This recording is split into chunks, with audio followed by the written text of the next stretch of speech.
Aufklärung berarti zaman pencerahan atau zaman fajar budi adalah suatu gerakan besar di Eropa pada abad ke-18 yang memberi kedudukan dan kepercayaan luar biasa terhadap akal budi manusia. Masa ini dihiasi dengan aneka temuan pengetahuan oleh para ahli. Selain temuan pengetahuan, masa Aufklärung yang juga berkontribusi besar terhadap perubahan sejarah dunia. Salah satu peristiwa besar yang dipengaruhi oleh periode ini adalah Revolusi Prancis yang ikut serta mempengaruhi tatanan masyarakat dunia. Aufklärung di Eropa. Aufklärung merupakan lanjutan dari Renaissance. Kalau Renaissance dipandang sebagai peremajaan pikiran, maka Aufklärung menjadi masa pendewasaannya. Periode Aufklärung telah membawa banyak perubahan pola pikir manusia. Banyak negara di Eropa yang mulai mengembangkan periode Aufklärung, di antaranya Jerman, Inggris, Prancis.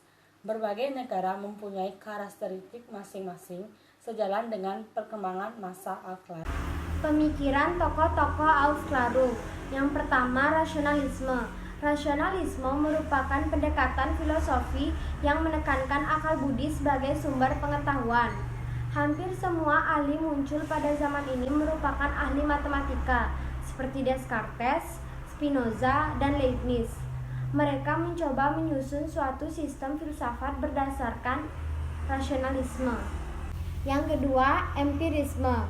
Doktrin empirisme adalah lawan dari rasionalisme yang menganggap bahwa sumber pengetahuan harus dicari dalam pengalaman. Tokoh empirisme pada umumnya memberikan tekanan lebih besar pada pengalaman dibandingkan dengan filsuf-filsuf lain. Pengalaman indrawi menurut mereka adalah satu-satunya sumber pengetahuan, bukan akal. Aliran empirisme diawali dari Francis Bacon yang memberikan pengalaman sebagai sumber pengenalan.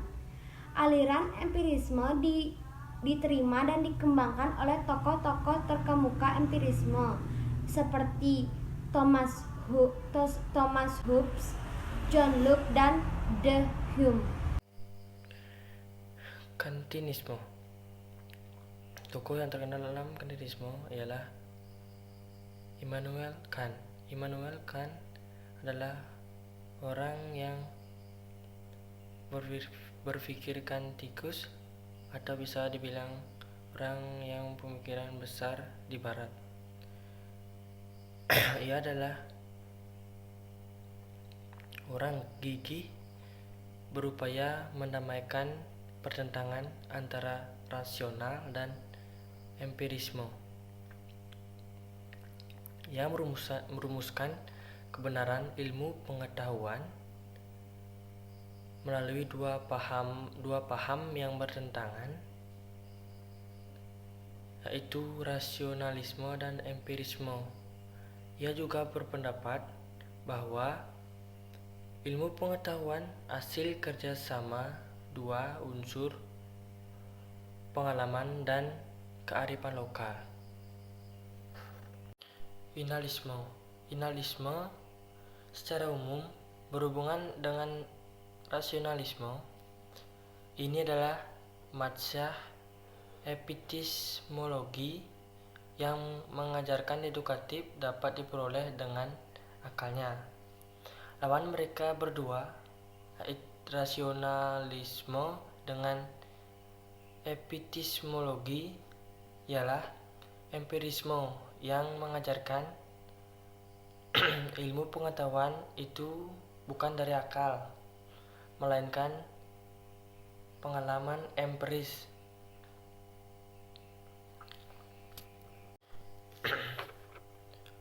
Tokoh aliran idealisme yaitu J.G. Friedrich, V.W.S. Schelling, dan F. Hegel. Positifme bukanlah suatu aliran yang berdiri sendiri. Ia hanya menyempurnakan empirisme dan rasionalisme yang bekerja sama. Ia menyempurnakan metode ilmiah dengan memasukkan eksperimen dan ukuran-ukurannya. Jadi positifme itu sama dengan empirisme dan rasionalisme. Pelopor utama positifme adalah Auguste Comte.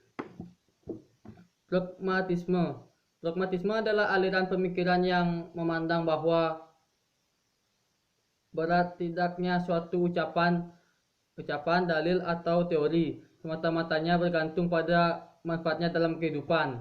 Salah satu tokoh terkenal dalam aliran ini adalah William James. Fenomenologi. Fenomenologi adalah sebuah studi dalam bidang filsafat yang mempelajari manusia sebagai sebuah fenomena. Ilmu fenomenologi. Ilmu fenomenologi dalam filsafat bisa dihubungkan dengan ilmu hermeneutik, yaitu ilmu yang mempelajari arti daripada fenomena ini. Ahli fenomenologi yang pertama, Edmund Husserl, yang memulai karir filsafatnya dengan suatu buku tentang dasar-dasar ilmu hitung. Eksistensialisme. Eksistensialisme merupakan aliran filsafat yang memandang berbagai gejala dengan berdasar kepada eksistensinya. Artinya, bagaimana manusia berada dalam dunia. Pusat perhatiannya adalah situasi manusia. Istilah eksistensialisme dikemukakan oleh Martin Heidegger yang berasal dari Jerman. Pengaruh Arfad bagi Indonesia dan dunia. Pengaruh Arfad sangat dirasakan pada perkembangan teknologi dan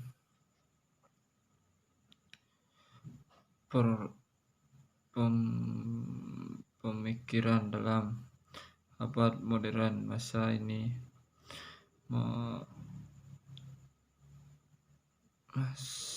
ini memberikan beberapa tokoh dan ahli-ahli yang